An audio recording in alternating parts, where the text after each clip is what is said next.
इसके अंदर हमने क्या क्या कर लिया था, लास्ट क्लास में हमने देखा था, और इसमें हम ये 2 पार्ट कर चुके हैं। आज हम अदर देन कैश और कोलेटरल सिक्योरिटी करने की पूरी कोशिश करेंगे कि ये दोनों टॉपिक हमारा हो जाए। तो पहला topic that is other than cash. तो विदाउट डिले किए हुए आइए, टॉपिक है अदर देन कैश।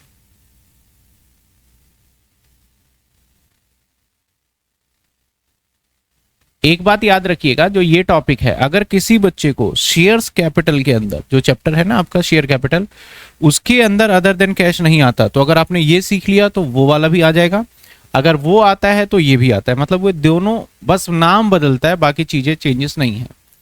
सबसे पहले सर, अदर देन कैश का मतलब क्या है? अदर देन कैश का मतलब, अदर देन कैश का मतलब कि आप डिबेंचर को इशू करोगे,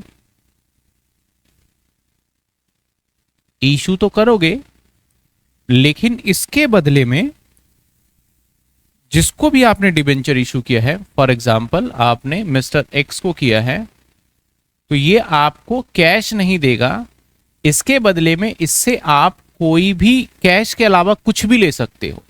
कुछ भी का क्या मतलब? कोई एसेट्स इसका ले सकते हो, इसका पूरा बिजनेस ले सकते हो, या फिर इससे बिल्स ऑफ एक्सचेंज ले सकते हो, ये ले सकते हो। एक तो ये तरीका है आपका अदर देन कैश में। दूसरा, ये तो किसी आउटसाइडर पार्टी को किया हमने।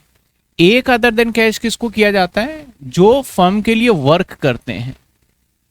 तो वर्क जो करता है काम, उसको क्या करते हैं हम, पैसे देने के बदले हम सीधा डिबेंचर दे देते हैं, जैसे प्रमोटर या फिर अंडरराइटर।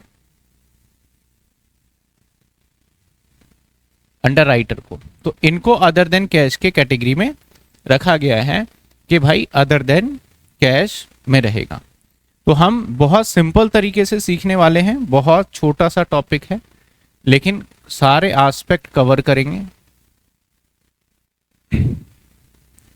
इसके अंदर कितने टॉपिक्स हैं? अगर हम अदर देन कैश की बात करें तो बेसिकली यहां पे 3 टॉपिक्स हैं। Number 1, single asset purchase. जब कोई आप सिंगल एक एसेट्स खरीदते हो तब कैसे होगा। Number 2, business purchase.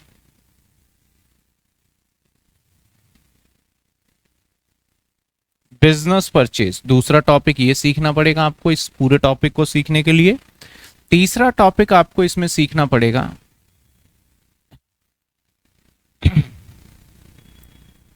Underwriter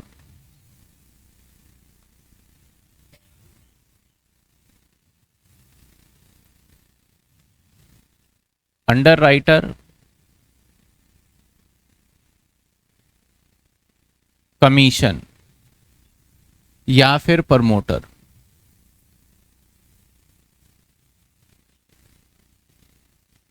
promoter को जो इशू किया जाएगा वो सीखना।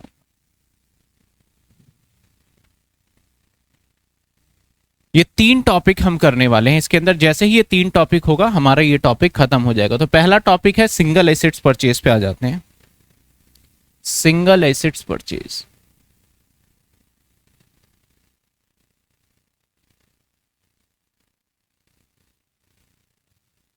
तो जब सिंगल एसेट्स खरीदोगे आप, तो यहां पे, अब मैंने रिकॉर्डिंग ऑन किया कि नहीं किया, यहां पे ठीक है ऑन है। सर भाई कंपनी लॉ की वीडियो डाल दीजिए। कंपनी लॉ की तो डली हुई है। कौन से टॉपिक का है बताओ आपका?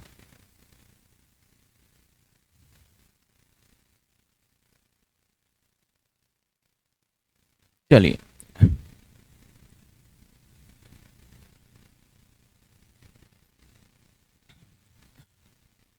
इसमें 3 टॉपिक हो सकते हैं।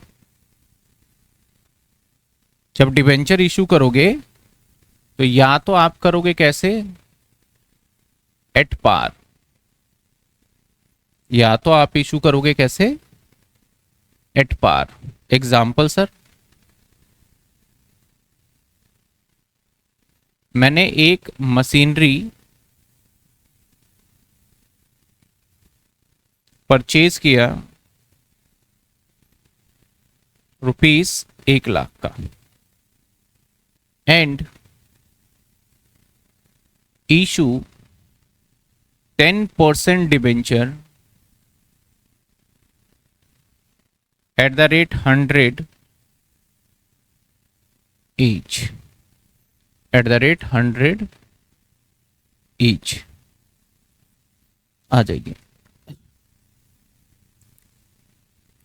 पहली एंट्री आपने मशीनरी खरीदा और डिबेंचर इशू कर दिया।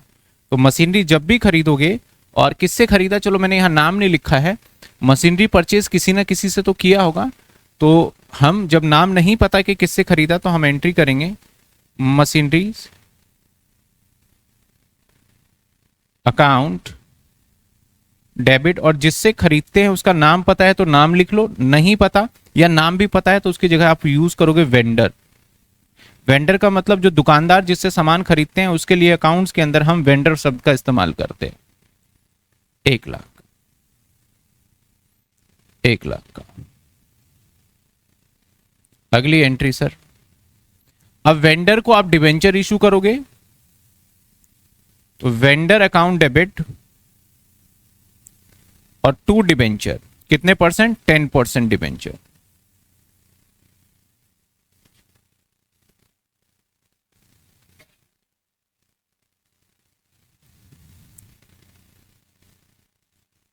Narration, being machinery purchase from vendor, being debenture issue to vendor। अब समझते हैं एंट्री हुआ कैसे। आप जब भी एसेट्स खरीद रहे हो तो एसेट्स आपका डेबिट होता है, तो एसेट्स डेबिट हो गया आपका, क्योंकि आप पेमेंट ही नहीं कर रहे खरीदते टाइम पे, तो आपके लिए लाइबिलिटी है, उसको पैसा देना है। तो पैसा देने के लिए वेंडर आपके लिए लाइबिलिटी है, तो इसको क्रेडिट कर दिया। क्योंकि वेंडर को आपको कैश पैसा ही नहीं देना है, तो ऐसे सिचुएशन में आपने क्या करा, वेंडर को पैसे के बदले क्या दे दिया आपने, यहां पे डिबेंचर दे दिया। मान लो मैं वेंडर को बोलूं कि मैं 500 रुपए भी दे रहा हूं, तो जो मैं वेंडर की जगह पे यहां पे है वहां पे मेरा कैश भी आ जाएगा, ठीक है ना, क्योंकि मैंने क्या करा, वेंडर पूरा डेबिट किया, डिबेंचर दिया। अगर मान लो मैं बोलता हूं इसको मैं 500 रुपए कैश भी दे रहा हूं तो हो जाएगा। एग्जाम्पल 2 देखो आप, एग्जाम्पल 2, सेम एग्जाम्पल ले लेते हैं हम, या मैं एरो कर देता हूं, सेम एग्जाम्पल है, बस चेंज क्या किया मैंने, एंड पेड टू वेंडर ₹10,000। मैंने वेंडर को 10,000 का पेमेंट कर दिया। तो जो फर्स्ट एंट्री होगी ना हमारी, ये फर्स्ट एंट्री, इस फर्स्ट एंट्री में कोई बदलाव नहीं, एग्जैक्टली सेम। ध्यान देना, सेकेंड एंट्री कैसे चेंज हो जाएगा ये देखो साहब। सेकेंड एंट्री होगा हमारा वेंडर डेबिट और 2 हम अब जो 10% डिबेंचर देंगे, ये तो 1,00,000 देना था लेकिन 10 कैश दे दिया, तो अब मैं डिबेंचर 90 दूंगा, और बाकी मैंने पैसा दे दिया, तो 2 में क्या लिख दूंगा मैं, कैश अकाउंट, या फिर आपने बैंक से दिया है तो बैंक अकाउंट लिख दोगे आप। जनरली ज्यादातर तो बैंक के लिखते हैं। ये देखिए, समझ में आई बात आपको। तो जरूरी नहीं है जब अभी हम कोई एसेट्स खरीदेंगे तो सारा अदर दिन कैश पे ही खरीदा जाएगा। हो सकता है उसमें से कुछ पार्ट क्या हो हमारा कैश और कुछ पार्ट क्या हो जाए हमारा पेमेंट कर दे।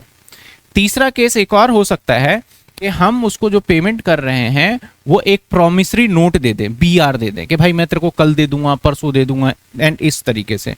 तो थर्ड केस एग्जांपल भी देखना। 3 सेम क्वेश्चन है। मैं ज्यादातर सेम क्वेश्चन इसलिए रखता हूं कि आपको ना समझने में और कंपैरिजन में इजी रहे। And bills payable ₹5,000। हमने उससे सामान खरीदा 1,00,000 का। मैंने बोला भाई तेरे को डिबेंचर दे देंगे और 5,000 का तुझे बिल्स पेबल देंगे, क्योंकि मैं जब सामान खरीद रहा हूं तो मैं बिल्स पेबल ही दूंगा। आप रिसीव करोगे तो आपके लिए बी आ रहा है, लेकिन मेरे लिए क्या है, वो बिल्स पेबल है। तो पहली एंट्री क्या रहने वाला है हमारा, फर्स्ट एंट्री की अगर हम बात करें तो फर्स्ट एंट्री में कोई चेंज होगा क्या? नहीं sir, exactly same. First entry में कोई चेंज नहीं होगा। चेंज कहां पे आएगा हमारा? Second entry. क्या हो सकता है, दिमाग लगाओ। Vendor account debit 1,00,000। अब बताओ 2 में 10% डिबेंचर कितने लिखूं मैं? बताओ कितने लिखूं 2 में 10% डिबेंचर? 95। और बाकी 2 में क्या आ जाएगा? Bills payable. सर इसके नरेशन में कोई फर्क आएगा? नहीं, नरेशन जो पहले लिखा था वही लिखा जाएगा। नरेशन जो पहले लिखा था वही लिखा जाएगा। तो इसका मतलब सर अदर देन कैश का मतलब है कि कई बार तो जो हमने एसेट्स खरीदा है एक सिंगल, उसके सभी के डिबेंचर दे दिए, कई बार कुछ डिबेंचर दे दिए और कुछ पैसे दे दिए, और कई बार कुछ डिबेंचर दे दिए और कुछ बिल्स पेबल हो गया हमारा। इसको हम प्रोमिसरी नोट भी बोल देते हैं और एक्सेप्टेंस भी बोल देते हैं। इसी को क्या बोल देते हैं? प्रोमिसरी नोट या फिर एक्सेप्टेंस या फिर बिल्स पेबल तो पता ही है, या फिर प्रोमिसरी नोट भी कह देते हैं कई बार, जैसे एग्जाम में बोला। तो हमने पहला एट पार वाला कॉन्सेप्ट खत्म किया। कोई दिक्कत यहां तक? बिल्कुल एकदम समझ में आना चाहिए। कैसा भी क्वेश्चन हो आपको पहले ध्यान से समझना है और फिर करना है। एकदम जल्दबाजी में करोगे तो गड़बड़ कर दोगे, ठीक है ना। अब आ जाते हैं एट प्रीमियम, इसी का second part. At premium, at premium. Sir at premium पे क्या होगा? एग्जाम्पल देखो।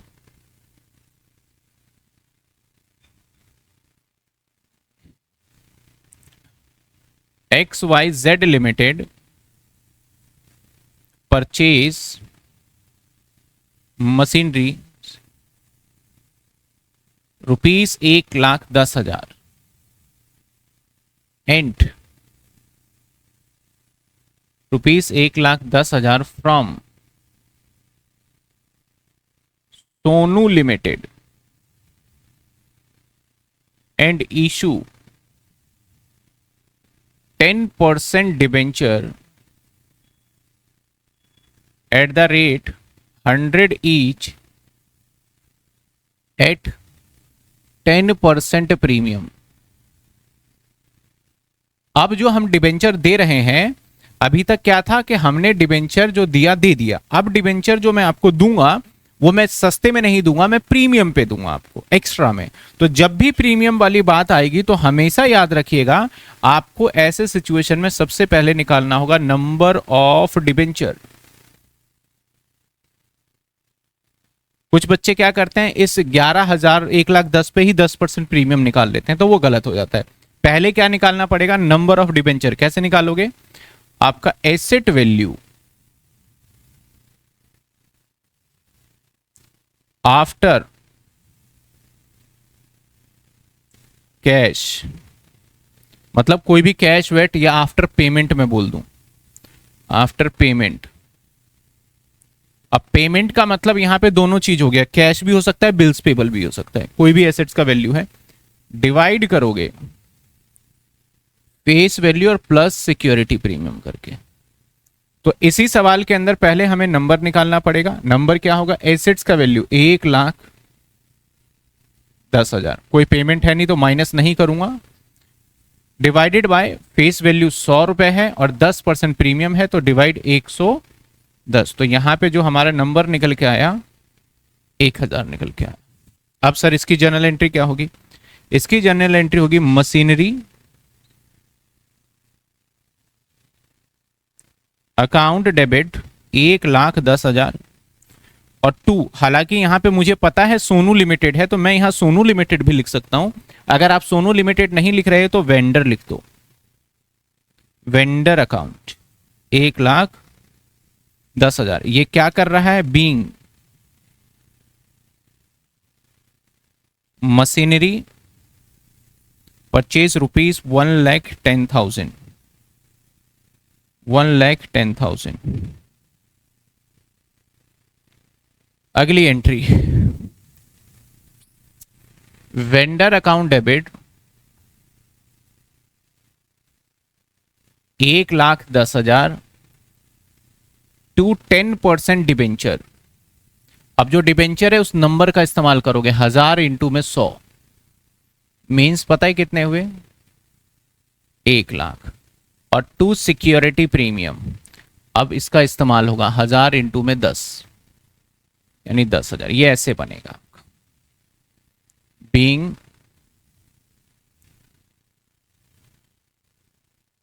Debenture issue to vendor. ठीक है, चलो एक और एग्जांपल देखते हैं।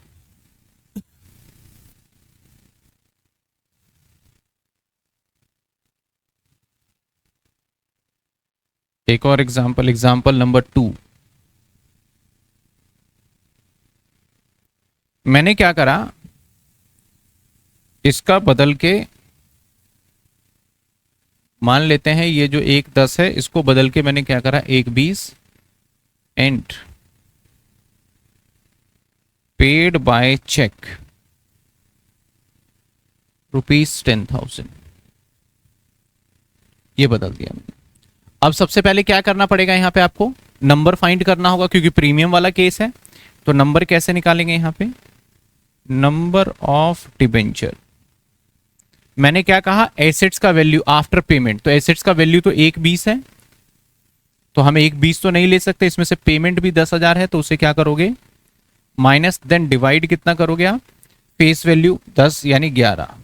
तो अगेन नंबर आ गया हमारा 1,000। नंबर क्या निकल के आ गया, जब आप घटा के देखना, माइनस करके देखना, आपको रिजल्ट मिल जाएगा। ठीक है, अब सर पहली एंट्री जो होगी वो exactly same first entry. Sir second entry की जब बात करेंगे हम इसकी, तो सेकंड एंट्री क्या करने वाले हैं, कहां करूं इसकी सेकंड एंट्री,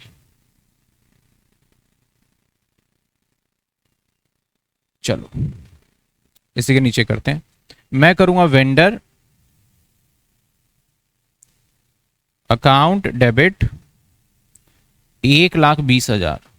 यहां पे थोड़ा सा गड़बड़ हो गया, अमाउंट बदलना भूल गया मैं, ये आ जाएगा 1,20, ठीक है ना, 1,20 और 10% डिबेंचर दैट इज 1,00,000। कैसे आया सर 1,00,000, 1,000 इंटू में 100 टू सिक्योरिटी प्रीमियम 10,000 और टू बैंक 10,000। ये एंट्री बनेगी यहां पे, देखिए समझ में आई बात आपको, ये एंट्री बनेगी यहां पे। सर एक और एग्जांपल,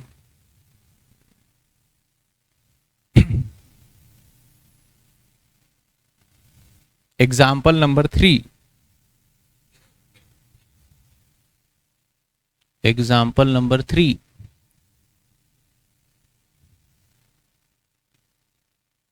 मैंने इसको 1,10 ही लिखा, ठीक है, फिर मैंने बदल दिया थोड़ा सा 1,10। तो सबसे पहले क्या निकालना पड़ेगा, नंबर ऑफ डिबेंचर। तो क्या करेंगे, 1,10 माइनस में 10,000 डिवाइडेड बाय 110, तो ये जो नंबर निकल के आएगा 909.0900909 कुछ ऐसे आएगा निकल के। यानी नंबर किस में आ गया अब हमारा, पॉइंट के अंदर। ये तो समस्या हो गया, अगर सीधा था तो हम कर लेते, तो पॉइंट में क्या करेंगे। तो ऐसे सिचुएशन में आप ऑलवेज याद रखना, इस पॉइंट को आपको इग्नोर करना है। इग्नोर करना है, ठीक है। और थोड़ा सा मैं बदलाव यहां भी कर देता हूं, चेक की जगह पे लिख देता हूं एक्सेप्टेंस या बिल्स पेबल, बिल्स पेबल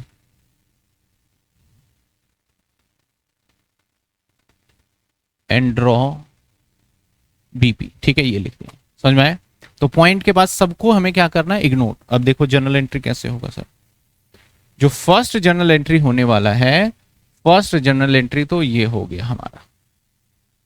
आप भी सोच रहे होगे यही कुछ कि भैया मशीनरी टू वेंडर 1/10 का। अगली जर्नल एंट्री में सारा कमाल तो अगली जर्नल एंट्री में है। तो क्या करोगे, वेंडर अकाउंट डेबिट कितने, 1/10 टू 10% डिबेंचर।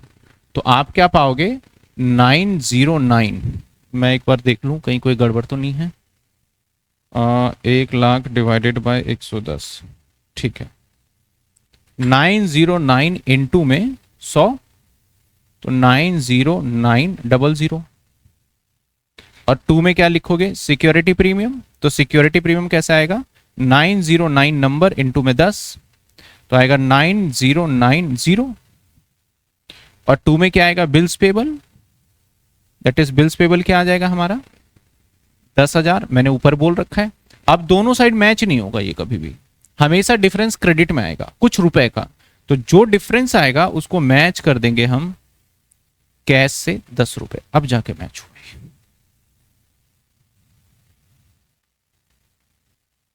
ये देखिए कैश से मैच कर दिया, अब जाके मैच हुआ। डेबिट क्रेडिट मैच करिए आप। समझ में आया यहां तक।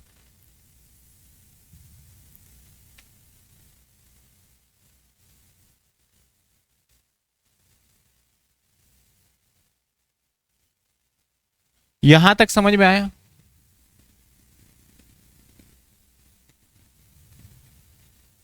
कोई दिक्कत है, प्रीमियम वाला कॉन्सेप्ट भी हो जाता है हमारा खत्म।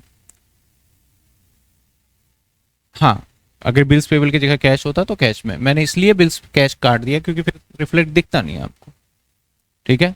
अगला थर्ड पॉइंट आएगा किस पे हमारा,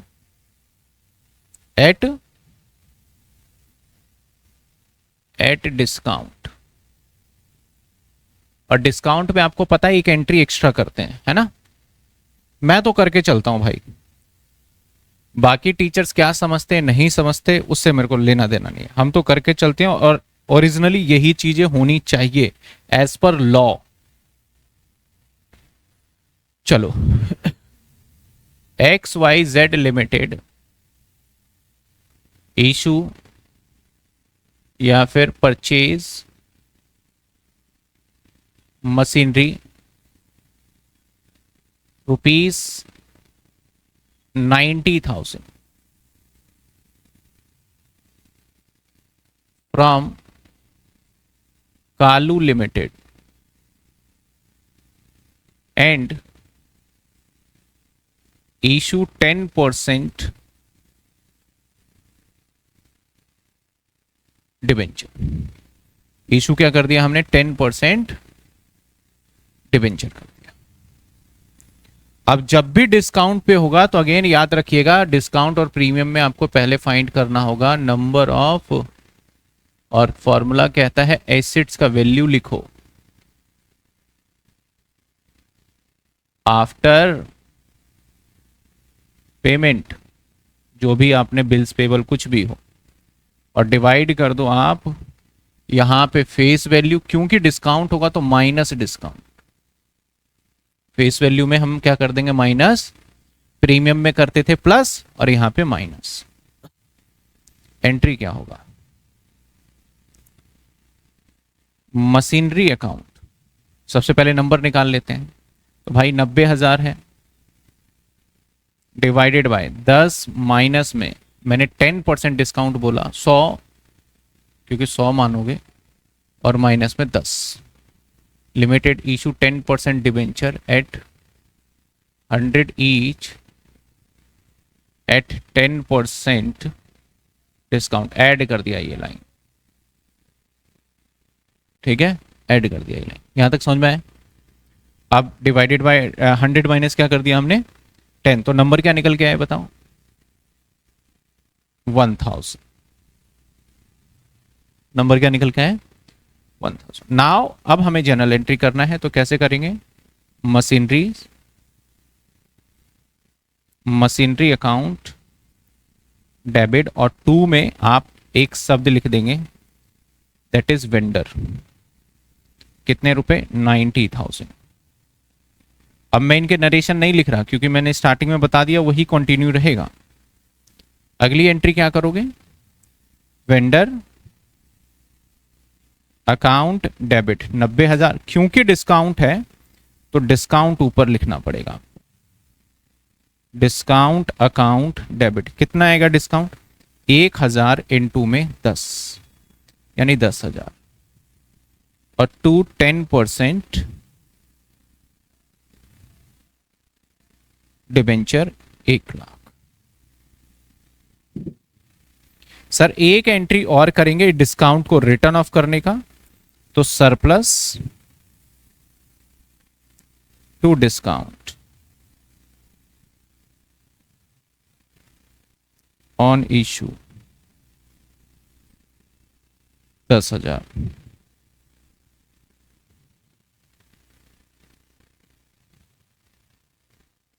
बताइए कोई दिक्कत,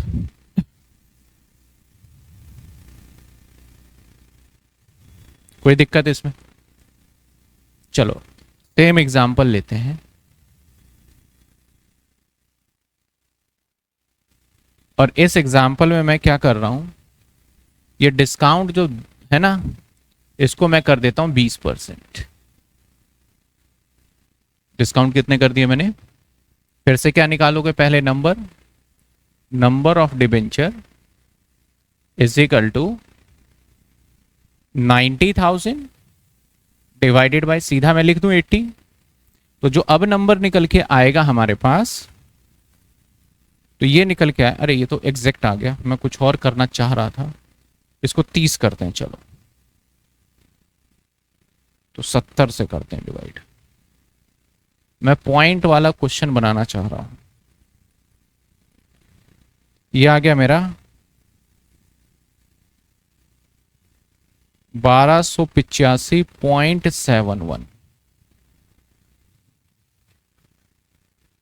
तो अब मैंने क्या कॉन्सेप्ट फॉलो किया है, पॉइंट के बाद वाले पॉइंट्स को क्या करना है हमें इग्नोर, तो हमारा नंबर जो काम करेगा वो यही रहेगा।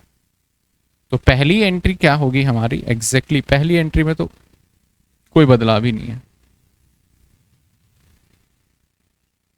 दूसरी एंट्री क्या करोगे आप, वेंडर अकाउंट डेबिट 90,000। नाउ अब डिस्काउंट दिखाओगे, डिस्काउंट अकाउंट डेबिट कितने आएंगे डिस्काउंट 1285 इंटू में 30 रुपए। तो देखें 1285 इंटू 30, ये आ गया 38,550। 2 में 10% डिबेंचर,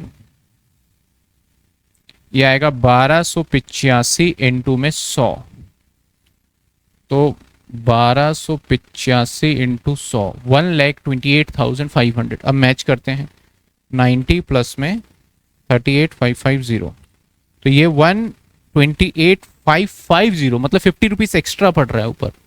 तो अब भाई इसको मैच करने के लिए आपको हेल्प लेनी पड़ेगी कैश अकाउंट का, दैट वन इज 50 रुपीज।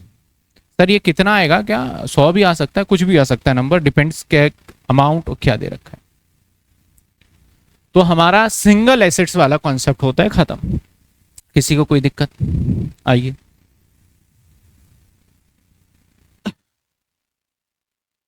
आधे घंटे में चलो अच्छा है, खत्म हुआ ये कॉन्सेप्ट। देखिए मैं कुछ क्वेश्चंस दिखा रहा हूं आपको,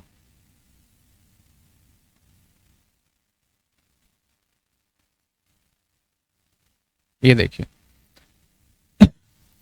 कहता है Reena cosmetic limited acquire a machinery from Tina chemical limited. Reena ने टीना से क्या खरीदा, एक मशीन खरीदा जिसकी वर्थ कितनी है 9.5 लाख। और द पेमेंट वॉज मेड 70,000 बोला ले पकड़, और बैलेंस उसने कहा मैं तुझे 100 रुपए वाला डिबेंचर देने वाली हूं, वो भी 10%। तो जब प्रीमियम वाली बात आ गई तो सबसे पहले क्या काम करना पड़ेगा, नंबर ऑफ डिबेंचर। तो नाउ 950 माइनस में 70,000 डिवाइडेड बाय 110,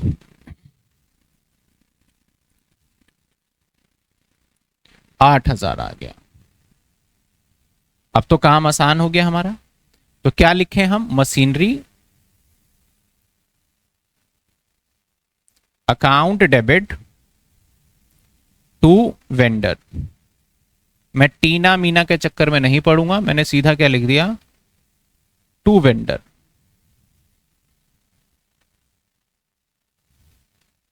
ठीक है, अगली एंट्री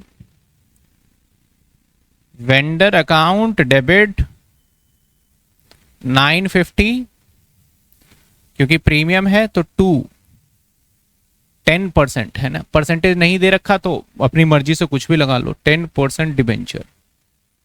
तो 10% डिबेंचर जब करेंगे तो क्या आएगा बताऊं, नंबर निकल का है 8,000, तो 8,000 इंटू में 100, दैट्स वाई नंबर निकालते हैं ताकि हमें ये पता चले। नहीं तो अगर मैं नंबर ना निकालूं ना तो आप डायरेक्ट प्रीमियम का अमाउंट निकालने में दिक्कत होगी आपको। ठीक है, to securities premium that is 8,000 into में 10, तो ये कितने हो गए, 80,000। और बाकी का पैसा आपने कैसे दिया, बैंक कैश लिखा है तो कैश ही लिखो भाई, 70,000। ये लो क्वेश्चन डन। समझ में आया, चलो।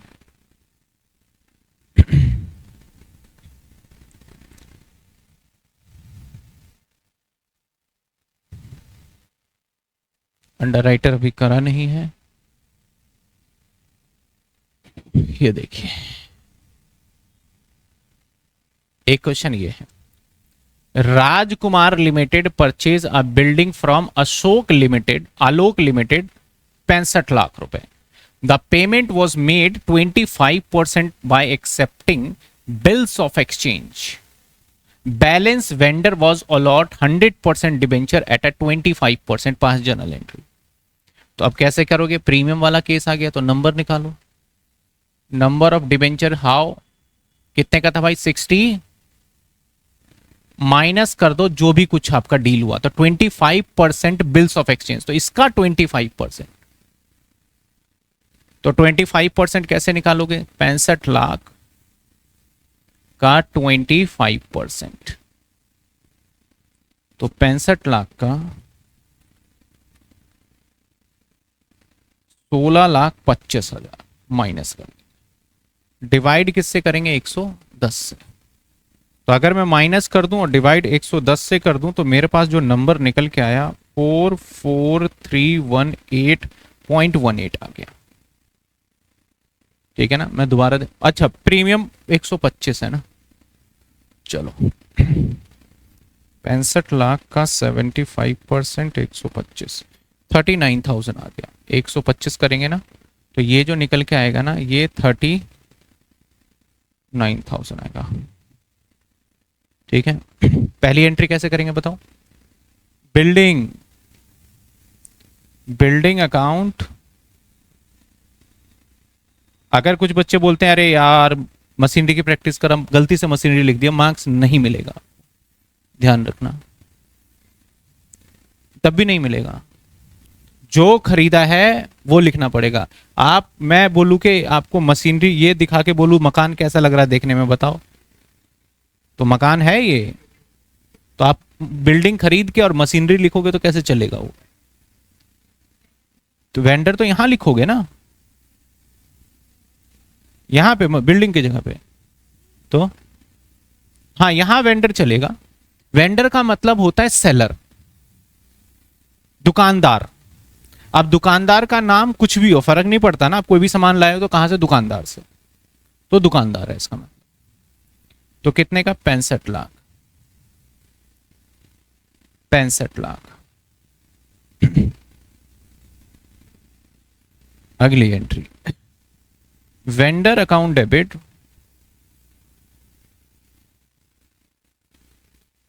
65 लाख और 10% debenture 39,000 into 100 39 lakh. 2 security premium 39,000 into में 25 इंटू 25 975 और 2 बिल्स पेबल, आप बिल्स ऑफ एक्सचेंज भी लिख सकते हो 16 लाख 25,000 था 25,000 लो जी हो गया। ठीक है क्लियर, कोई दिक्कत नहीं यहां तक। चलिए कोलेटरल सिक्योरिटी आ गया, ये अभी नहीं करेंगे और ये भी कोलेटरल सिक्योरिटी है।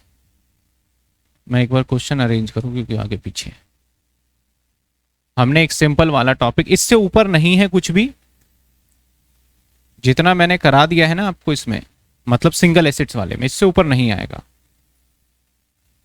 अगर किसी बच्चे को मैं इतना गारंटी कह सकता हूं कि शेयर्स वाले टॉपिक में अगर उसने अदर देन कैश की क्लास मिस कर दी, नहीं रहा, तो अगर ये वाली क्लास समझ में आ गई तो उसको समझने में 10 मिनट भी नहीं लगेंगे उसको।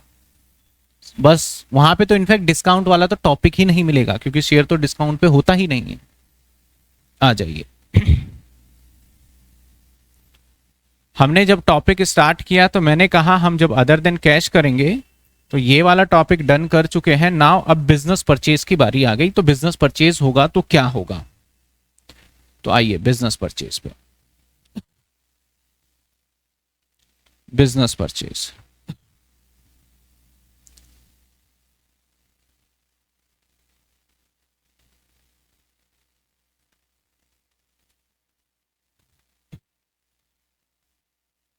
बिजनेस परचेज का मतलब क्या होता है ये समझिए। जनरली बिजनेस परचेज हमें जो नॉर्मल लाइफ में हम समझते हैं ना, कभी भी आपको किसी का पूरा बिजनेस खरीदना है उसके कुछ रूल्स रेगुलेशन होते हैं, उसको ध्यान रखना है आपको। मान लेते हैं एक एक्स वाई जेड लिमिटेड है और एक पी क्यू आर लिमिटेड है। तो जब भी हम इस बिजनेस को, यानी ये मान लेते हैं ये जो है ये बायर है, ठीक है, और ये अपने आप को सेलर कह रहा है, मतलब ये बिकने वाला कंपनी है। मैंने एक अपने थोड़ी सी आपको समझ के लिए मैंने बता दिया, ये खरीदने वाला है और ये बिक जाएगा भाई। बिकेगा कौन, पी क्यू आर। तो अब बिकेगा तो हमें इसका सिर्फ और सिर्फ हमें इसको कितने पैसे देने हैं, इसको कितने पैसे देने हैं उसका हिसाब किताब ये बनाएगा। जब भी किसी कंपनी को हम खरीद लेते हैं तो यहां पे परचेज ना बोल के एक्विजिशन बोला जाता है अकाउंट्स में। अकाउंट्स में क्या बोला जाएगा, एक्विजिशन, एक्वायर कर लिया हमने इस कंपनी को। कभी भी ऐसा नहीं कहेगा, आप बिजनेस लैंग्वेज जब देखोगे तो कभी भी ऐसा नहीं दिखेगा कि जैसे कि वोडाफोन ने आइडिया को खरीदा था, तो कभी नहीं वोडाफोन कहेगा कि मैंने आइडिया कंपनी को खरीद लिया, बोलेगा आइडिया कंपनी को एक्वायर किया है। वो एसेट्स भी खरीदते हैं तो हमेशा वर्ड यूज करेंगे, जो बड़े बड़े बिजनेसमैन होते हैं, बिजनेस की लैंग्वेज है कि मैंने अभी लैंड एक्वायर किया है। आप कई बार देखना गवर्नमेंट ने लैंड खरीदा है, ऐसा नहीं बोलेंगे, गवर्नमेंट ने लैंड एक्वायर किया है। तो एसेट्स को खरीदने के लिए जो प्रॉपर वर्ड परचेज नहीं लगाया जाता, वो बचपन में सिखाया गया। वैसे रियल लाइफ में हम एसेट्स को खरीदने के लिए एक्वायर वर्ड का इस्तेमाल करते हैं। तो जब इसको एक्वायर करना है तो सबसे पहले ये बोलेगा भाई मैं कितने का एक्वायर करूं। जो यहाँ का ऑनर होगा, जो इसका जो मेन फाउंडर वगैरह होगा, जो खरीदना चाह रहा होगा, इसके दिमाग में सबसे पहले एक क्वेश्चन मार्क आएगा कि मैं इसको खरीदूं कितने का, तभी तो डील बनेगा। तो मैंने यहां पे आपके सामने कुछ मान लेते हैं इसका फिक्स एसेट्स लिखा, सपोज करो 10 लाख रुपए। मैंने करंट एसेट्स लिखा 5 लाख रुपए। मैंने फॉर एग्जाम्पल मैंने कैश लिख दिया 4 लाख रुपए, ठीक है। इसके बाद मैंने यहां पे लिख दिया एसेट्स में कई बार आता है हमारा प्रिलिमिनरी एक्सपेंस। एक्सपेंस मान लेते हैं 2 लाख लिख दिया, लाइबिलिटी में इक्विटी शेयर कैपिटल लिखा 10 लाख का, और मैंने लिखा reserve and surplus, reserve and surplus तो मान लेते हैं कि 15 4 19 2 21 मान लेते हैं हम 8 लाख का, 16, और मान लेते हैं क्रेडिटर 16 और 5 लाख। तो आप टोटल क्या देखोगे, इसका टोटल इसका 21 लाख बन रहे हैं और इसका टोटल भी 21 लाख है। तो जब ये कोई सामान खरीदता है ना तो ये देखता है कि मेरे पॉकेट में कितना आया। तो जब हम इसको खरीदेंगे, और ये जो है ना, ये जो 2 पॉइंट दिख रहे हैं आपको, ये 2 चीजें, ये 2 पॉइंट पता है क्या है? ये दोनों पॉइंट है मालिक, ये मालिक है। हम मालिक को कभी नहीं खरीदते, उसके बिजनेस को खरीदते हैं, ध्यान रखना। हम कभी भी मालिक को नहीं खरीदते। मैं किसी इंसान को खरीद सकता हूं क्या? नहीं खरीद सकता। मैं क्या खरीद सकता हूं? उसके व्यापार को खरीद सकता हूं। तो मैंने कहा ये जो 2 चीजें होता है ना, बिजनेस मान के चलता है, ये तो ऑनर है, ऑनर का फंड है। क्या? शेयर कैपिटल और रिजर्व एंड सरप्लस। कौन सा फंड है? ये ऑनर फंड है। इसके अलावा मैं सब कुछ खरीद लूंगा। तो इसके अलावा बचा क्या? मैं सारे एसेट्स खरीद लूंगा और साथ के साथ सारे लाइबिलिटी भी मेरी जिम्मेदारी बनेगी पेमेंट करने की। लेकिन एसेट साइड में जो अगर कोई प्रिलिमिनरी एक्सपेंस या फिर वैल्यूलेस एसेट्स होता है, इसको हम खरीद भी लेंगे तो हमारे लिए किसी काम का नहीं है, इसको हम स्क्रैप में डाल देंगे। इसको क्या करेंगे? हम स्क्रैप में डाल देंगे। आप किसी भी एसेट्स को खरीदते हो, उसके साथ गत्ता पैकेट आता है तो क्या करते हो? उसको फेंक दो भाई, हटाओ इससे। लिया तो आपने है, पेमेंट तो उसका भी किया, लेकिन उसको क्या करो? हटाओ। तो जब हम इसकी वैल्यूएशन लगाएंगे कि भाई तेरी कंपनी की एक्चुअल वैल्यूएशन क्या है, तो हमें कैसे पता चलेगा?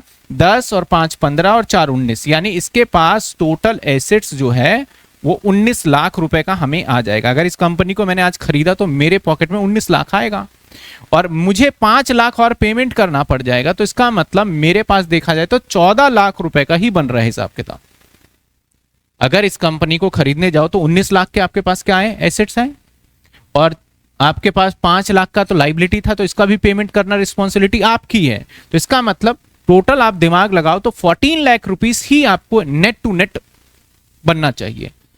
अब ये बंदा इसका बिड लगाएगा, बोली इसका बिड लगा सकता है। फॉर एग्जाम्पल, अगर कंपनी की हेल्थ, कंपनी की हालात एकदम ठीक ठाक है, रिनाउंड कंपनी है, कंपनी में कोई दिक्कत नहीं है, तो मैं अगर इसको बोलूं कि भाई मैं तुझे 14 लाख दूंगा, तो ये बोलेगा मैं अपने कंपनी को नहीं बेचूंगा।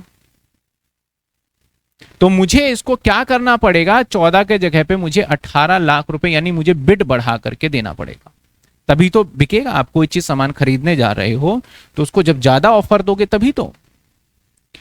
अगर कंपनी की हालात एकदम ठीक ठाक ही नहीं है, मतलब एकदम खस्ता हालत है कि भाई ये कोई तो खरीद ले, इसको कोई खरीदने वाला ही नहीं, तो ऐसे सिचुएशन में ये इसकी बिड कम लगाएगा, बोलेगा मैं तेरे को 10 लाख दूंगा, जबकि इस कंपनी की एक्चुअल वैल्यूएशन कितनी है।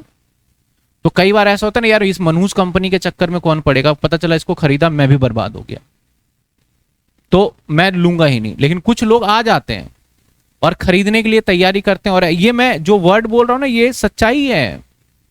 बहुत सारी कंपनी ने एक कंपनी को खरीदा, बर्बाद ही हो गई, वो पूरी तरीके से बर्बाद। मतलब सोचा था बहुत एक्सपेंशन करेंगे, ये होगा वो होगा, लेने के देने पड़ गए उसको भाई। आप सिंपल सी बात मैं करूं तो एजुकेशन सेक्टर के अंदर अनअकैडमी या बायजूस लो ना, कंपनी खरीदे जा रही थी वो, उसने जूनियर हेडटेक खरीदा, फिर पता नहीं क्या क्या खरीदा, क्या हो गया उसके साथ, सारी मनहूस कंपनी उसको पड़ी पल्ले। और कुछ होता है कि कंपनी का नेटवर्थ देख के खरीदा जाता है, तो होगा क्या, इसका नेटवर्थ, अगर मैं इसका नेटवर्थ की बात करूं तो इसका नेटवर्थ है कितना? नेटवर्थ है इसका 14 लाख। समझ रहे हो नेटवर्थ क्या मैं बोल रहा हूं?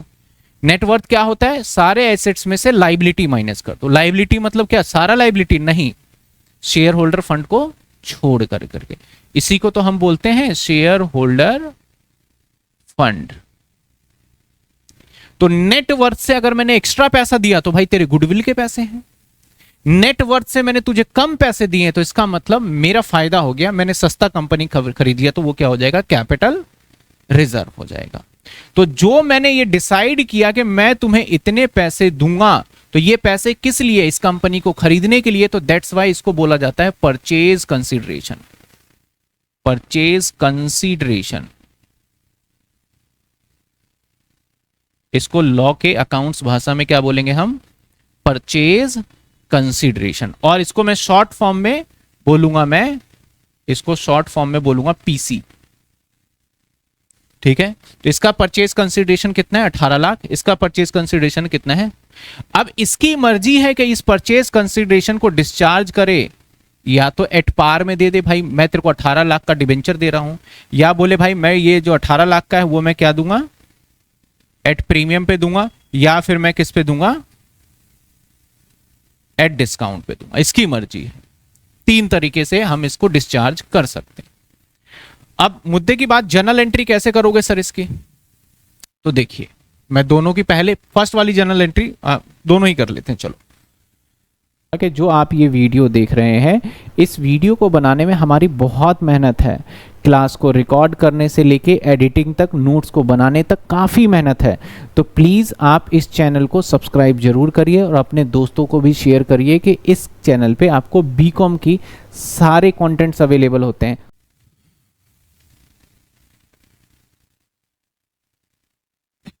देखो, सारे एसेट्स जितने भी है डेबिट कर लो। मैं पहले एक केस, ये केस नंबर 1 है मेरे लिए और ये केस नंबर 2 है, केस नंबर 1 के लिए कर रहा हूं। अगर मैं इसे 14 लाख ही दूं तो कुछ फायदा कोई नुकसान वाली बात ही नहीं है। तो सबसे पहले सारे एसेट्स ले लो। सारे एसेट्स कौन से, फिक्स एसेट्स, अकाउंट डेबिट, उसके बाद करंट लाइबिलिटी लिख दिया जा रहा है, ओहो करंट एसेट्स है ये, ठीक है ना। करंट एसेट्स की जगह पे मैं चलो इन्वेस्टमेंट लिख दूं तो ठीक रहेगा।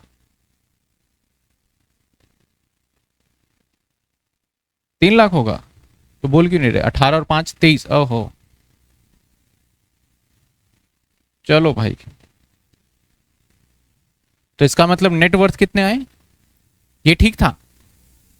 कैसे ठीक होगा ये, आप कितने 9 19 में से 3 माइनस करोगे तो 16 लाख।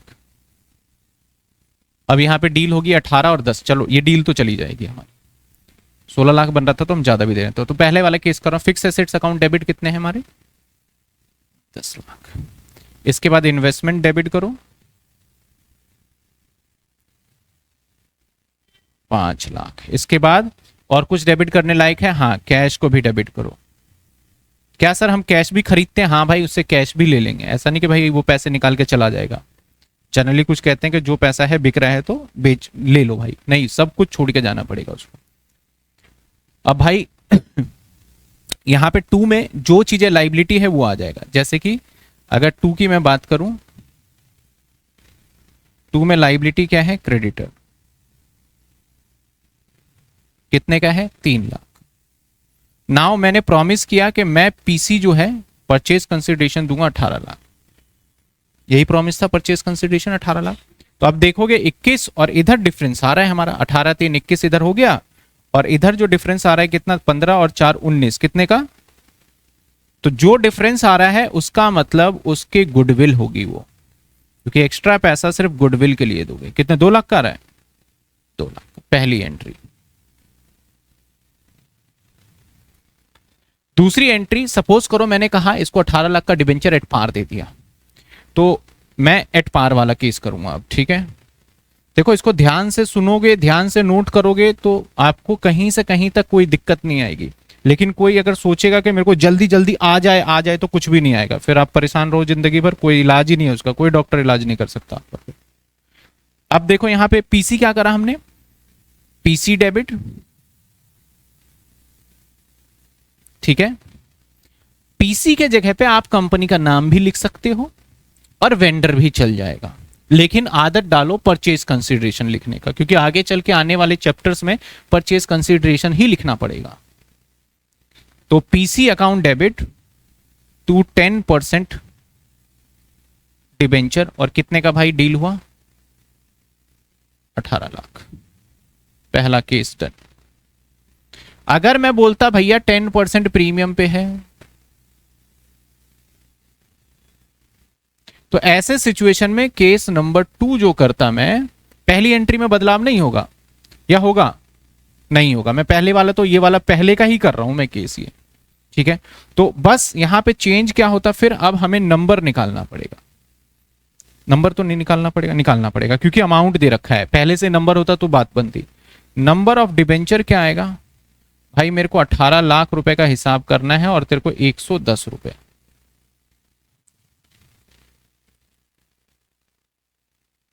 ये आ गया हमारा 1636.3.6। इसके आगे की एंट्री मैं लिख भी देता हूं, एंट्री 1 एंट्री 2। इसके आगे की एंट्री क्या होगा? इसके लिए entry PC account debit to 10% debenture और टू सिक्योरिटी प्रीमियम, और इस केस में निकल जाता है हमारा कैश 18 लाख। उसके बाद आया हमारा ये 16,363,00।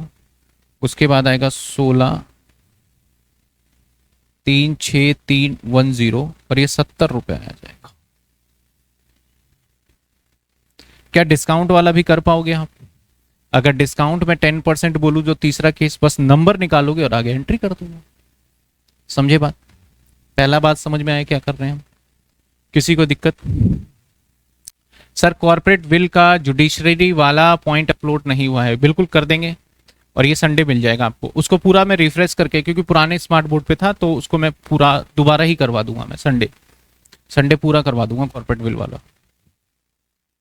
चलिए यहां तक कोई दिक्कत? एकदम समझ में आ रहा है सब कुछ? अब कई बार ऐसा होता है ना कि आपको ये जो पीसी 18 लाख है ना, वो ऐसे नहीं बताएगा। पीसी 18 लाख आपको ऐसे नहीं बताएगा। मतलब सर अब चीजों को अलाइन करिएगा और नोट करिएगा। पीसी 18 लाख ऐसे ना बता करके इस पीसी के बदले मैंने बोला इशू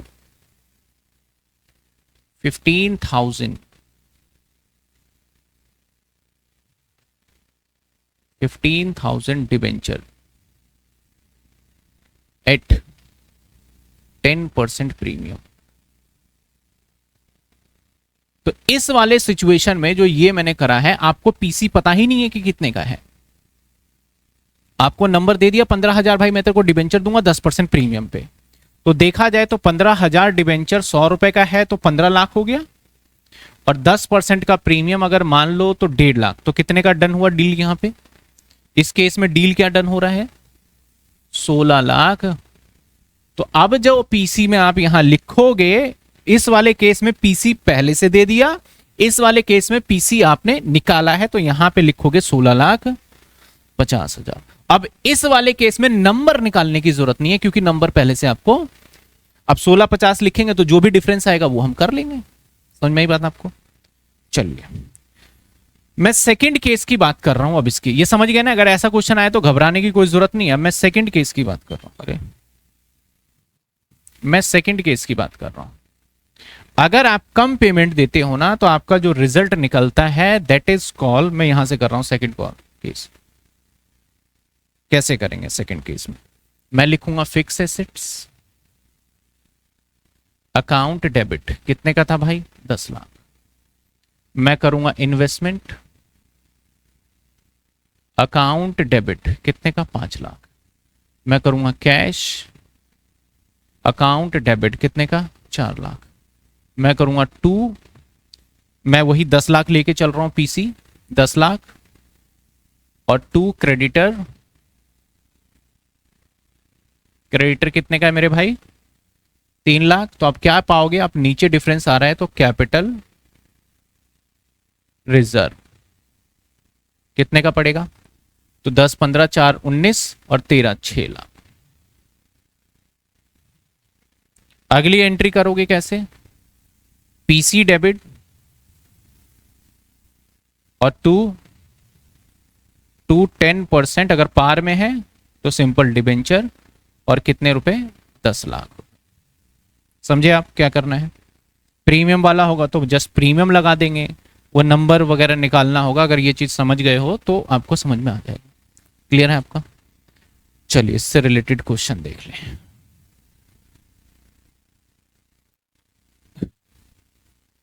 अब जहां मैंने रिजर्व एंड सरप्लस लिखा है तो रिजर्व एंड सरप्लस में प्रॉफिट एंड लॉस हो गया, सिक्योरिटी प्रीमियम हो गया, कैपिटल रिडेम्पशन रिजर्व, जितने भी रिजर्व आते हैं रिजर्व एंड सरप्लस में सबको छोड़ देना है।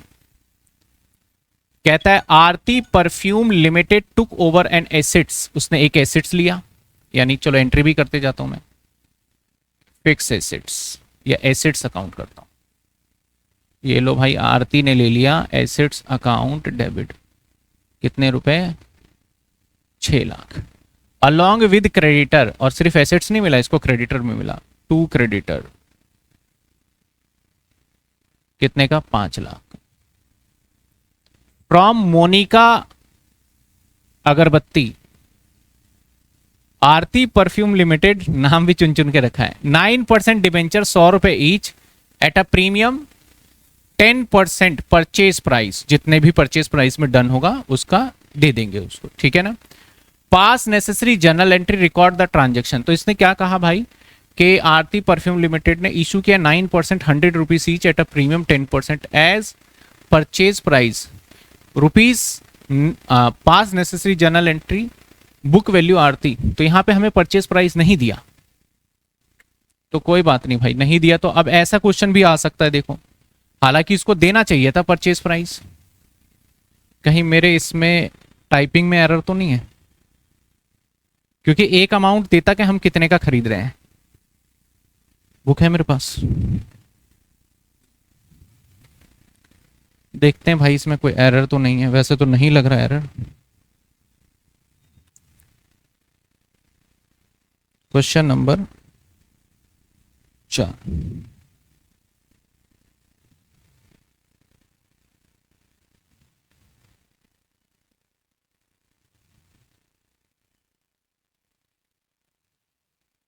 पांच लाख 6 लाख, इसमें परचेज प्राइस सीधा नहीं, चलो छोड़ो, तो अब नहीं बताया तो अब 2 सीधा क्या कर देंगे हम, पीसी, डिफरेंस को पीसी में डालो, जब नहीं दे रखा तो 60 लाख और 5 लाख तो कितने हो गए, 55 लाख। अब इस क्वेश्चन में ना एक पॉइंट है जो कि आपको समझना पड़ेगा, यहां पे आरती कौन है, बायर, बोला इसके हिसाब से भी करो, और अगर ये कौन है, मोनिका कौन है, बोल रहा है कि आपको जो जर्नल एंट्री करना है transaction in the books of Aarti perfume में भी करना है, मोनिका अगरबत्ती में भी करना है, यानी जो हम तो अभी बायर का सीख रहे थे, तो सेलर अगर बेचेगा तो वो भी तो अपनी जर्नल एंट्री करेगा, तो वो कैसे करेगा, तो दोनों देख लेंगे, चलो ये हो गया। इसके बाद क्योंकि ये सिक्योरिटी प्रीमियम पे है तो हमें पहले क्या निकालना चाहिए, नंबर, तो नंबर क्या आएगा, 55 लाख और डिवाइडेड बाय 110, दैट इज कितने आ जाएंगे हमारे, 50,000, ठीक है ना, 50,000 आ जाएगा। तो एंट्री होगा हमारा PC account debit 55 lakh to 10% debenture 5 lakh, 50 lakh, कैसे आया भाई, 50,000 इंटू में 100, और 2 सिक्योरिटी प्रीमियम 5 लाख। अब ये किसने किया भाई, बायर ने किया, in the books of buyer, जो खरीद रहा है वो कर रहा है, मेरे पास एसेट्स आ गया, क्रेडिटर आ गया, वो कर रहा है, वही तो लिख रहा है। सेलर कहेगा, सेलर क्या करेगा, ये सेलर के लिए कर रहा हूं मैं, वो कहेगा कि भाई मेरे एसेट्स चले गए, मेरा क्रेडिटर खत्म हो गया, मेरा क्रेडिटर गया 5 लाख का, मुझे पीसी मिलेगा, पीसी के जगह पे वो कंपनी का नाम लिखेगा, क्योंकि ये परचेज थोड़ी है, तो ये बोलेगा मुझे पैसा लेना है आरती लिमिटेड से, कितना लेना है मेरे भाई, 55 लाख, और मेरे एसेट्स चले गए कितने का, 60 लाख का। अगली एंट्री क्या करेगा, ये कहेगा भाई आरती लिमिटेड मेरे लिए एसेट्स था खत्म, तो अब ये कहेगा कि मेरे पास क्या आया, इसके पास डिबेंचर आ गया, तो जो डिबेंचर इसके लिए है वो क्या है, एसेट्स है। हालांकि मैं इस आरती लिमिटेड को बोलना चाहूंगा, ये लिक्विडेटर भी बोल देते हैं कई बार इसको, चलो अभी तो नहीं, आगे चैप्टर्स में आएगा तो बता दूंगा, इसको हम लिक्विडेटर भी बोल देते हैं। अब ये क्या कहेगा, अब सेलर के पास डिबेंचर आएगा ना, तो इसके लिए डिबेंचर एसेट्स है, इसके लिए डिबेंचर क्या है बताओ, एसेट्स है तो ये क्या कहेगा, मेरे पास डिबेंचर आ गया 9% डिबेंचर, कितने आ गए, 9 था 10 था, 10 था, 10% डिबेंचर आ गया, कितने रुपए का, 50 लाख का। 10% डिबेंचर कितने का है इसके पास, 50 लाख का। अब ये सिक्योरिटी प्रीमियम इसका खर्चा है, सिक्योरिटी प्रीमियम का कुछ भी नहीं करेगा। पहले यहां तक देख लो आप, यहां तक देखो 10% डिबेंचर डेबिट क्यों किया, ये मैं सेलर का कर रहा हूं, बायर का नहीं, ये सेलर का कर रहा हूं मैं।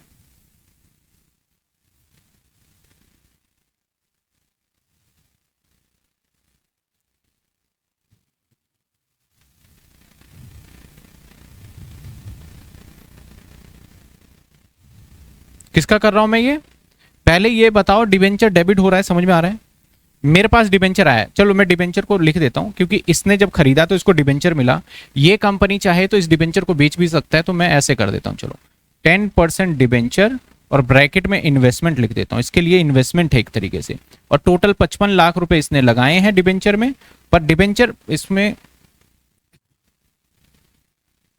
हाँ ठीक है कोई बात नहीं, और 2 किससे, आरती।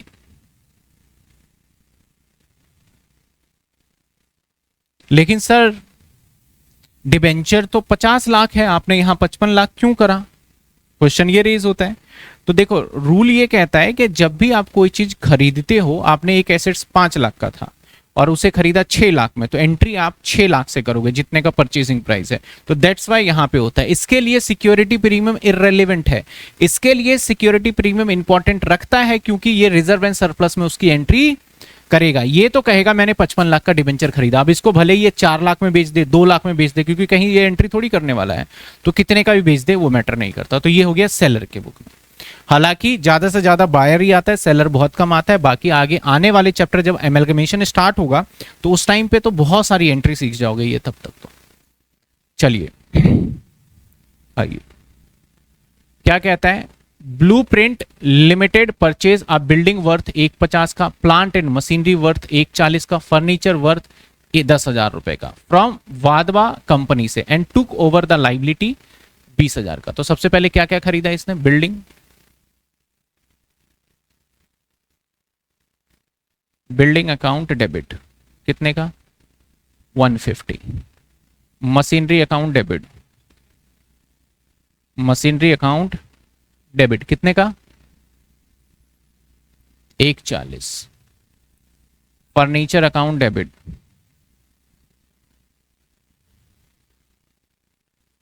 एक बात ध्यान रखना, देखो मैं अगर क्वेश्चन बनाऊं तो कुछ छोटी छोटे पॉइंट को मैं ध्यान में रखे, इसमें मैंने लिखा ये और नीचे बस एक लाइन मैं लिख दूं कि ये फर्नीचर मैं नहीं दूंगा,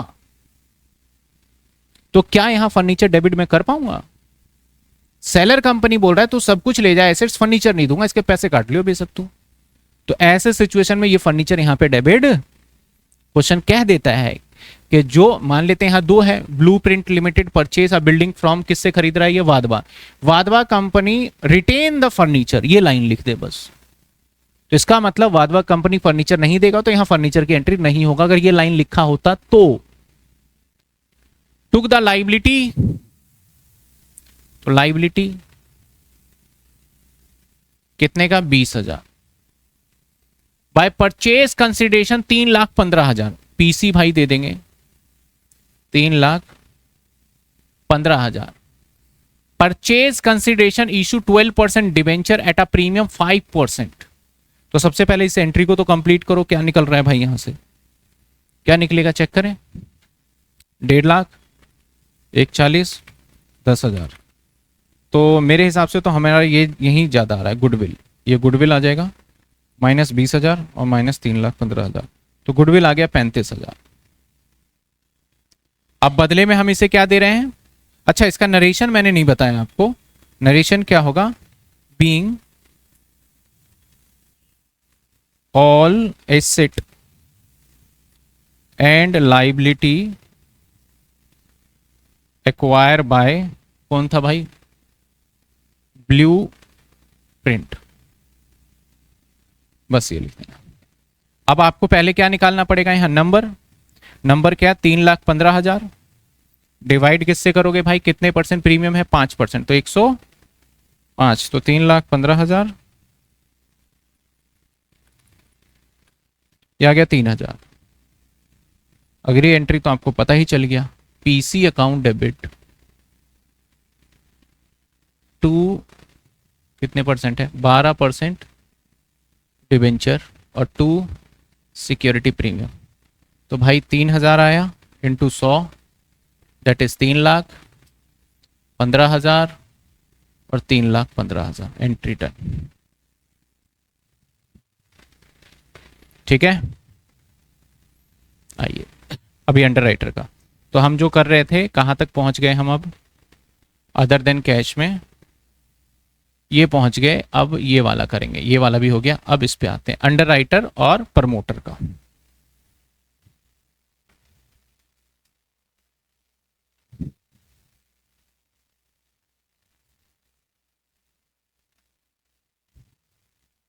सबसे पहले देखते हैं हम who is under writer.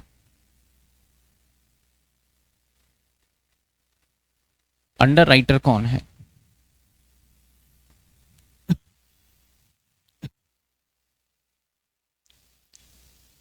Under writer जैसे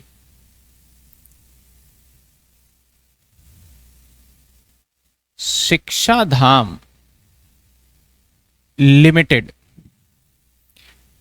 अब मैंने सोचा कि मैं अपनी कंपनी के डिबेंचर इशू करूं या शेयर इशू करूं, कुछ भी हो सकता है। मैं शेयर भी कोशिश कर सकता हूं इशू करने का और डिबेंचर भी।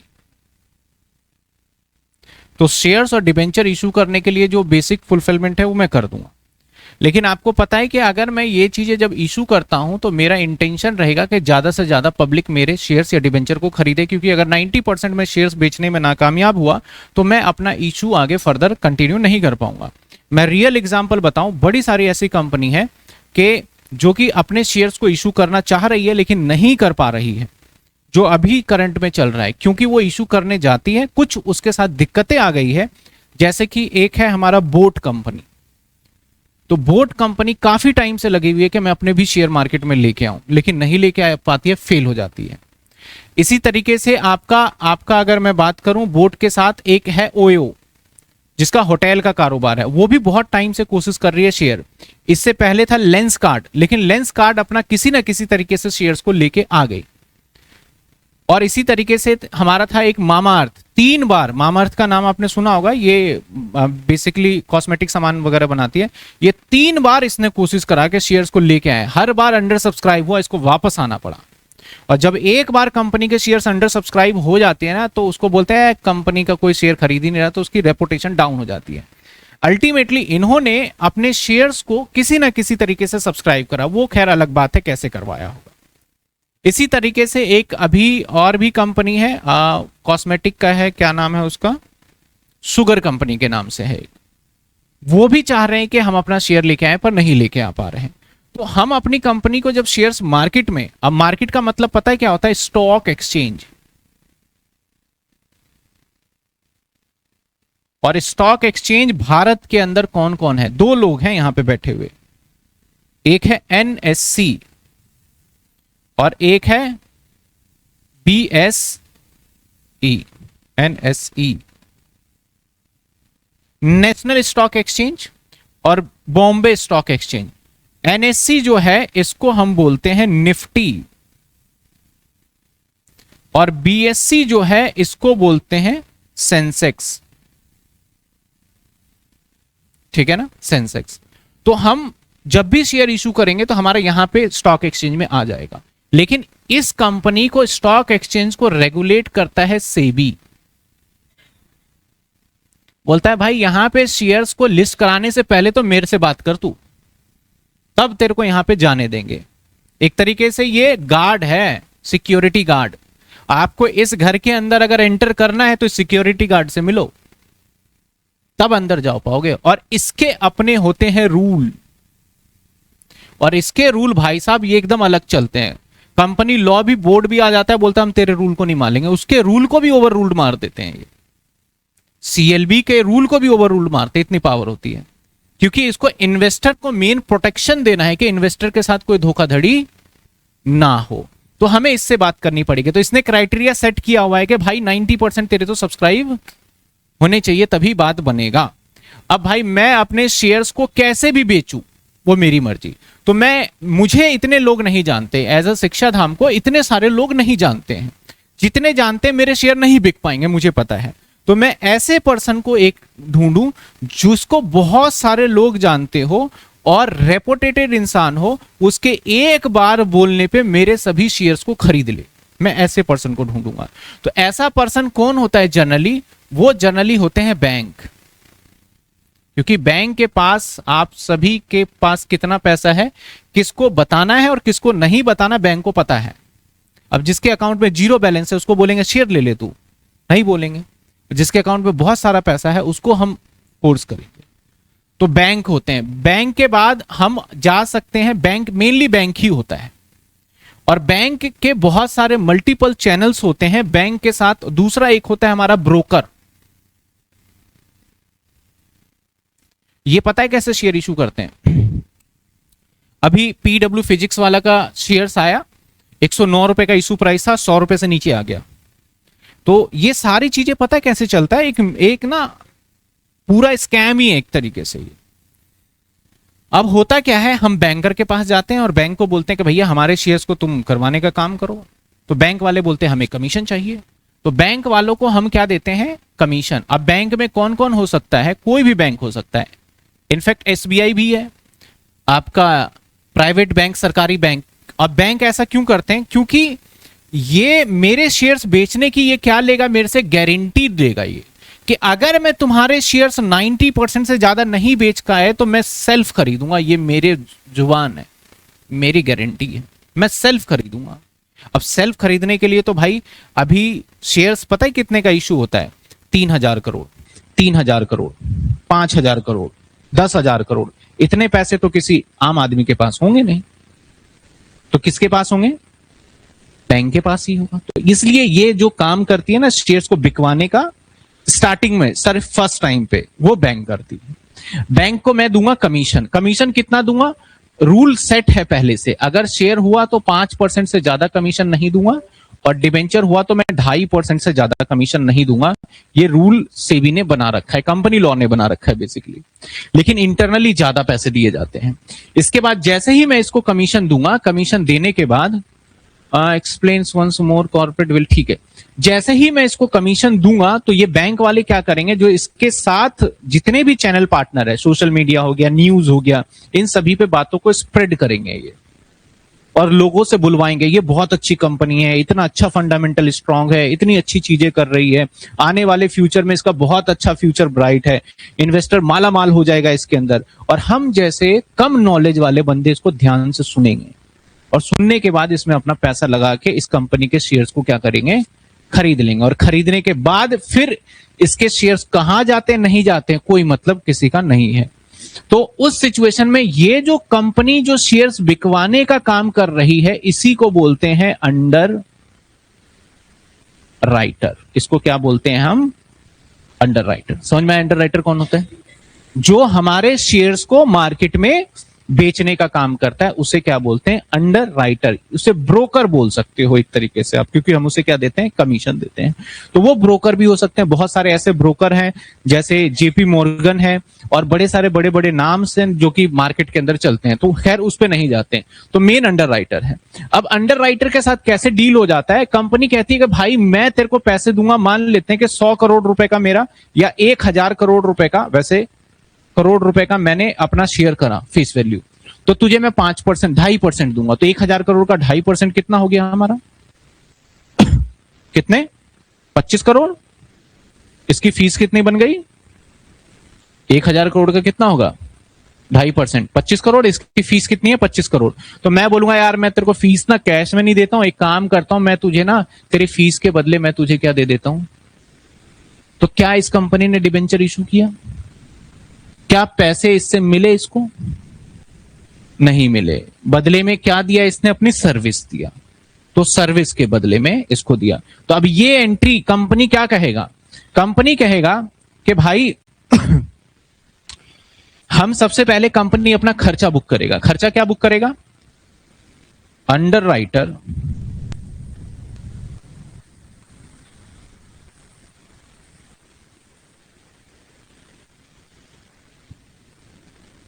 Under writer commission to commission payable. मैंने खर्चा डेबिट कर दिया, अभी दिया नहीं है खर्चे को, इसलिए मैंने कमीशन पेबल कर दिया। या टू अंडर राइटर, कमीशन किसको देना है उसका नाम लिख देते हैं, टू अंडर राइटर अकाउंट। कितने देने भाई, 225 करोड़ रुपए। पहले इस एंट्री को समझो क्या है ये। अंडर राइटर कमीशन खर्चा है मेरे लिए, क्योंकि मैं दूंगा उसको, मेरे लिए तो खर्चा ही है। तो under writer commission account debit हो गया। अभी पेमेंट नहीं किया है, किसको पेमेंट करना है, जिसका नाम क्या है, कुछ भी हो सकता है, तो हम उसको एक ही नाम, कॉमन नाम दे रहे हैं, क्या, अंडर राइटर। जैसे पहले क्या दे रहे थे, वेंडर, और यहां पे क्या नाम दे रहे हैं, अब अंडर राइटर को हम क्या करेंगे, पैसे थोड़ी दे रहे हैं। तो अगली एंट्री क्या होगा, अंडर राइटर, सोचो बताओ क्या होगा, अकाउंट डेबिट और टू 10% डिबेंचर। प्रीमियम वगैरह जैसे भी होगा वो तो आप संभाल लोगे, मैंने पार वाला करके दिखा दिया। लो जी, एंट्री हो गया। इसका बीइंग अमाउंट ड्यू और इसका debenture issue to underwriter. बताइए कहीं से कहीं तक कोई दिक्कत? श्रेया बताइए, अब बताइए, मैंने दोबारा क्लियर किया है, एक बार बताइए कोई दिक्कत है तो इसमें, कोई दिक्कत कोई परेशानी है तो बता दीजिए, फिर इससे रिलेटेड क्वेश्चन देखेंगे।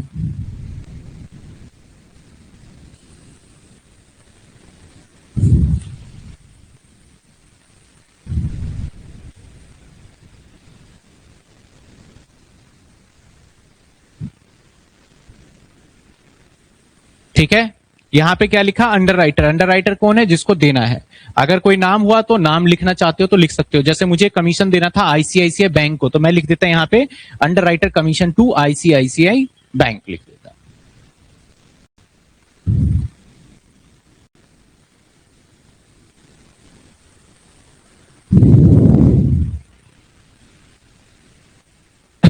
ठीक है, एंट्री क्या बना हमारा, आपको किसके पॉइंट ऑफ व्यू से सोचना है, शिक्षा धाम। शिक्षा धाम ने क्या करा कि भाई कमीशन देने हैं, उसने कुछ सर्विस दिया हमें। क्या सर्विस दिया, हमारे डिबेंचर बिकवाए, तो मुझे उसको पैसे देने हैं। तो क्या देने हैं पैसे, उसका नाम होता है अंडर राइटर कमीशन। तो अंडर राइटर कमीशन मेरे लिए एक्सपेंस है, तो मैंने एंट्री क्या करा, under writer commission account debit, क्योंकि उसको पैसे देने हैं, अभी दिए नहीं है तो लाइबिलिटी आ जाएगा, तो टू अंडर राइटर आ गया हमारा।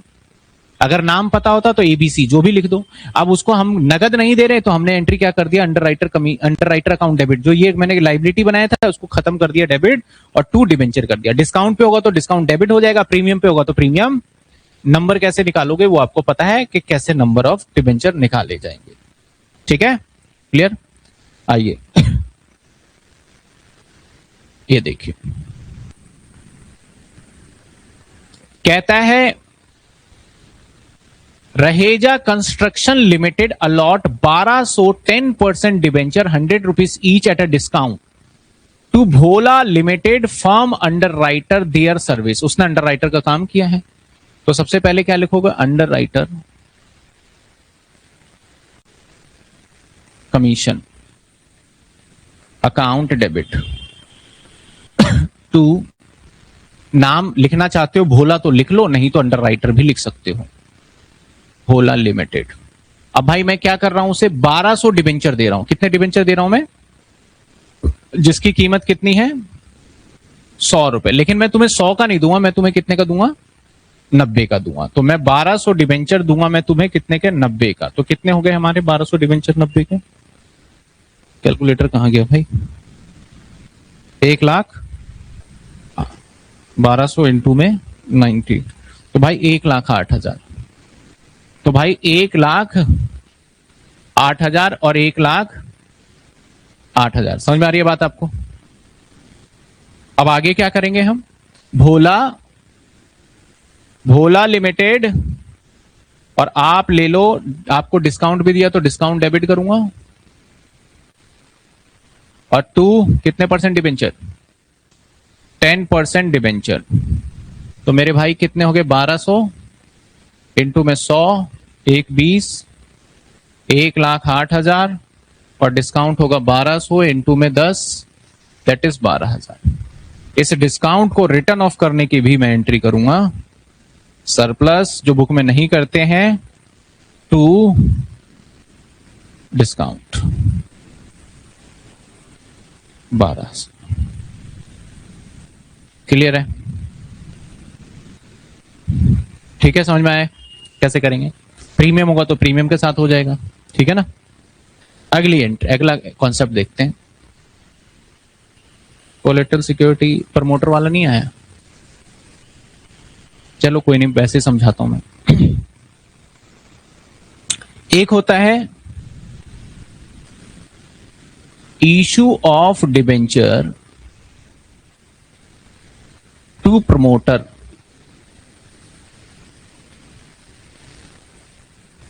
प्रमोटर कौन है मेरे भाई? मालिक, ठीक है। मान लेते हैं XYZ लिमिटेड है एक कंपनी,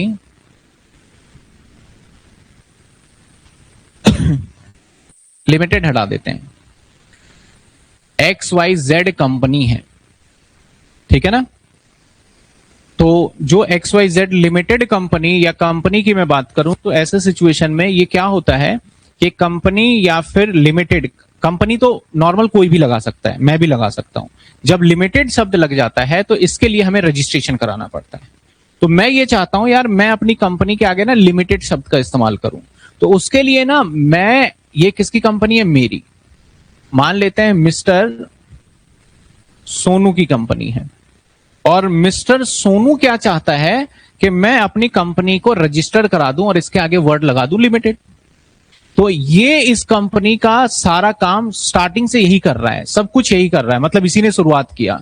तो ये इस कंपनी का आगे चल के माना जाएगा ऑनर, आगे चल के माना जाएगा फाउंडर। नाम सुना है? अब थोड़ा सा ऑनर वर्ड पुराना हो गया है, अब फाउंडर ज्यादा यूज करते हैं, उनको लगता है कि थोड़ा वजन है नाम में फाउंडर थोड़ा सुनने में। तो आप देखोगे कोई भी कुछ कर रहा है तो वो क्या बोलेगा? मैं फाउंडर हूं। तो फाउंडर मतलब कौन है? मालिक। और इसी को लॉ बोलता है, तो फाउंडर वाउंडर नहीं है, तू है क्या? प्रमोटर। नॉर्मल बोलचाल में भाई मालिक, और थोड़ा सा बिजनेस के बोलचाल में फाउंडर, और वैसे प्रमोटर। तो भाई जैसे ये सारी चीजें कर रहा है, इस कंपनी के रजिस्ट्रेशन के प्रोसेस में नंबर 1 सबसे पहले इसने MOA बनाया, इसने इसके रजिस्ट्रेशन के प्रोसेस में AOA बनाया, इसने इसके प्रोसेस में बहुत सारे चार्टेड अकाउंटेंट से कंसल्टेंसी किए, इसने इस कंपनी को बनाने में काफी सारे लीगल खर्चे किए, जो डॉक्यूमेंटेशन के खर्चे हैं, ये सब खर्चे हो गए इसके, लेकिन अभी तक लिमिटेड में लगा नहीं पाया हूं नाम के आगे, अभी तक लिमिटेड शब्द ही नहीं लगा पाया हूं, क्योंकि ये खर्चे करने के बाद ये डॉक्यूमेंट जाएगा किसके पास? गवर्नमेंट के पास। इफ गवर्नमेंट अप्रूव्ड देन मैं नाम के आगे लिमिटेड लगाऊंगा, अगर गवर्नमेंट अप्रूव्ड नहीं करता तो नाम के आगे मैं लिमिटेड। तो गवर्नमेंट ने कर दिया अप्रूव्ड, और इन सभी काम को करने में मेरे 5 लाख रुपए खर्च हो गए। और किसने किए खर्च भाई 5 लाख रुपए? प्रमोटर ने किए। क्या कंपनी बन गया? नहीं बना। अब गवर्नमेंट बोलता है चलो अप्रूव बना लो चलो तुम, तो फिर मैं लगाऊंगा लिमिटेड। लिमिटेड लगने से पहले के खर्चे हैं या लिमिटेड लगने के बाद के खर्चे हैं? ये पहले के। तो इस खर्चे को बोला जाता है हमारा प्री। इंग्लिश वर्ड में तो प्री का मतलब पहले होता है, और जब लिमिटेड लग गया तो इसको बोला जाएगा इनकॉर्पोरेशन। इसको क्या बोला जाएगा? तो प्री इनकॉर्पोरेशन बनने को, जैसे बोलते हैं ना हमारी दुकान खुल गई, तो दुकान नहीं खुल गई, इनकॉर्पोरेट हो गया, इसका मतलब ये होता है लॉ में। तो प्री इनकॉर्पोरेशन क्या है? ये एक्सपेंस।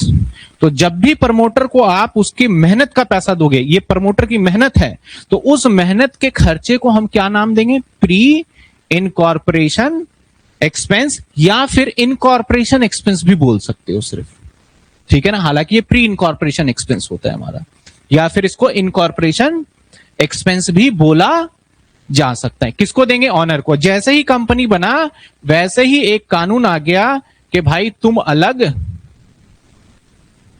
और ये बोलता है हम अलग।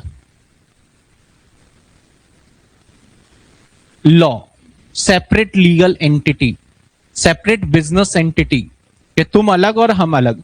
तो अब अलग अलग हो ही गए हैं कानून के नजरों में, वैसे तो नहीं होते ये, कानून के नजरों में जब अलग अलग हो ही गए हैं तो ये इससे बोलेगा, किससे बोलेगा ये, इस एक्स वाई जेड लिमिटेड से, कि मेरे खर्चे के पैसे दे।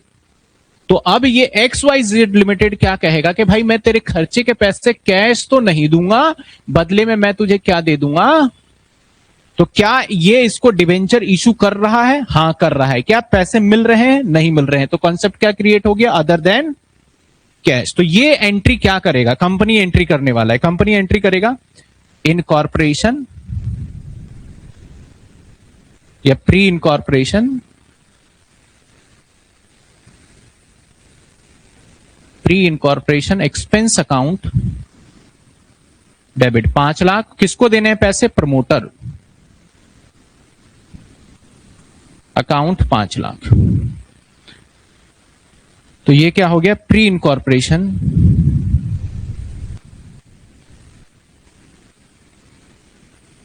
Expense due. अब इसको बताओ पेमेंट करेंगे, किसको पेमेंट करना है? तो promoter, account debit to 10% debenture. अब ऐसा भी हो सकता है भाई 1 लाख रुपए ले ले और बाकी के डिबेंचर दे देता हूं, तो टू कैश भी 1 लाख रुपए आ जाएगा और 4 लाख चला जाएगा डिबेंचर। समझे? तो ये हो गया हमारा प्रमोटर को। तो अदर देन कैश पूरी तरीके से कंप्लीट हो गया। इसमें एक भी पॉइंट हमने अभी नहीं छोड़ा है। यहां तक किसी को कोई दिक्कत, कोई परेशानी है तो बता सकते हो। किसी को दिक्कत है अदर देन कैश में? और मैं समझता हूं अगर आपने ये क्लासेस को देखा और देखने के बाद अच्छे से नोट किया, जो सिर्फ वीडियो वीडियो देखेगा ना तो उसकी हालात वही रहेंगे जो पहले था। अभी सब कुछ समझ में आएगा, बाद में नहीं आएगा। वीडियो को जिसने देखा, देखने के बाद रजिस्टर में अच्छे से मेंटेन किया, नोट किया, उसके बाद ये जीवन भर आप नहीं भूल पाओगे। चाहे शेयर्स वाला हो चाहे ये वाला हो, याद ऑलवेज रहेगा। लेकिन नोटिंग करोगे तो, और अगर नोटिंग नहीं करोगे तो शायद एग्जाम तक भी याद रह जाए, वही बहुत बड़ी बात है आपके लिए।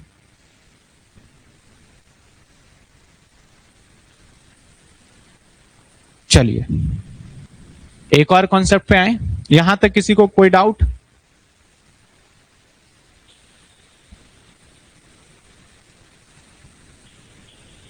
यहां तक किसी स्टूडेंट को कोई डाउट है तो बताइए।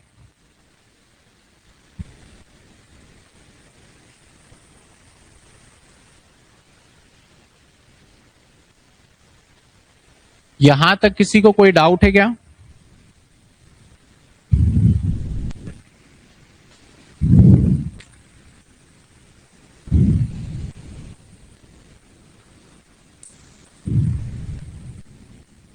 नहीं डाउट? अगले कॉन्सेप्ट पे चलें।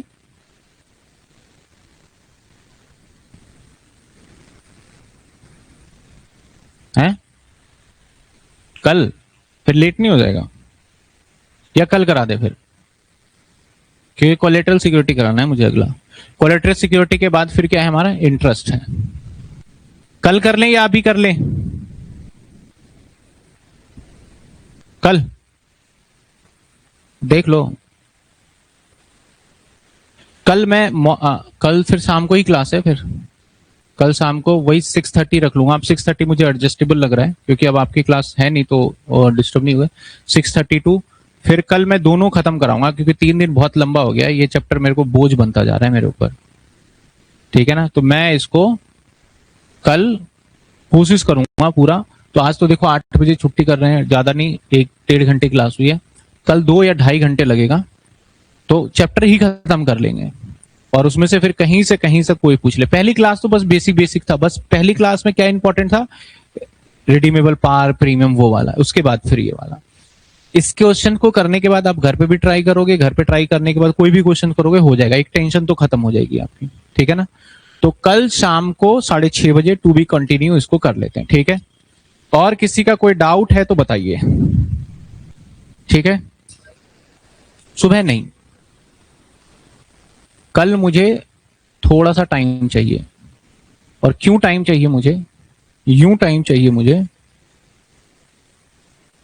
कि नोट्स बनाने हैं उसके। मैं चाह रहा हूं कि उसको एक सिस्टमेटिक तरीके से बताऊं और उसको मुझे रिकॉर्ड भी करना है, और वही क्लास में ऐसा कराने वाला हूं कि आगे भी काम आए, और मैं लाइव भी जाऊंगा वो क्लास।